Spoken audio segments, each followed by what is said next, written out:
free will must be recognized.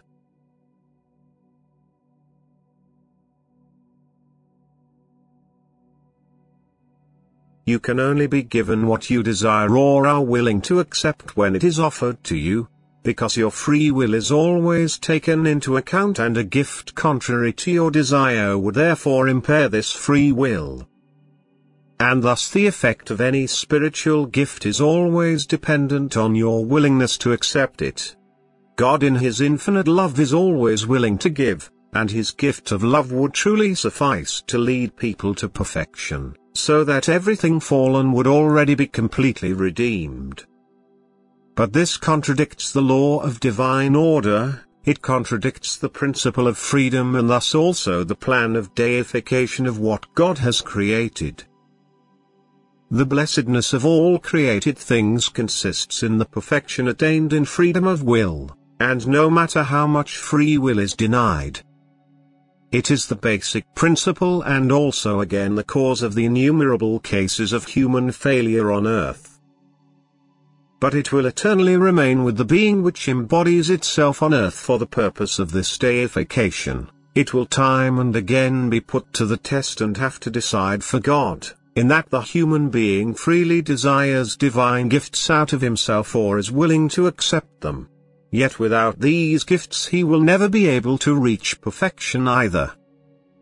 God, however, constantly offers His gifts.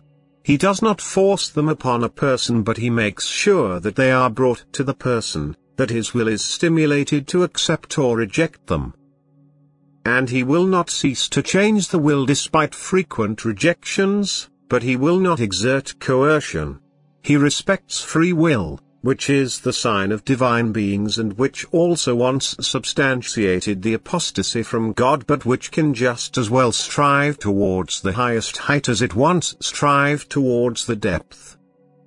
He who disputes free will is also still in complete bondage, because he is subject to the one who holds him in bondage. But he has also not yet made the attempt to become free from him, otherwise he would be conscious of his free will. He who disputes a free will feels himself bound, even if he is not clear who or what holds him bound. But the admission of having no free will is the surest sign of his being bound, whereas the person who recognizes and acknowledges a free will already feels himself free. And this person has already detached himself from God's adversary, and he appeals to Him who can remedy all deficiencies, for he also recognizes himself as deficient despite his free will and therefore desires and abundantly can be supplied to him, nor will it remain ineffective, for now God's will also comes into effect because the human being's will has turned towards Him. Turning towards God is free will, for God's adversary, who keeps the being bound, would never direct its will towards God if it were not free. However, earthly life is precisely about this decision of will, which, because free, can and must take place if the being wants to reach perfection.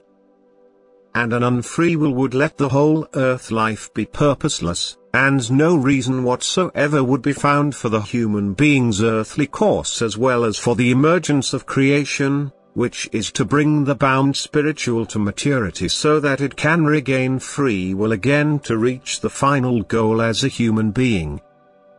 The human being can receive unmeasured gifts if he only desires God's gifts, precisely because he is in possession of free will. But therefore God cannot bestow gifts against the human being's will either, and therefore they remain ineffective as long as the human being resists them, because he is never forced to deify himself, but this always has to happen of his own free will. Amen.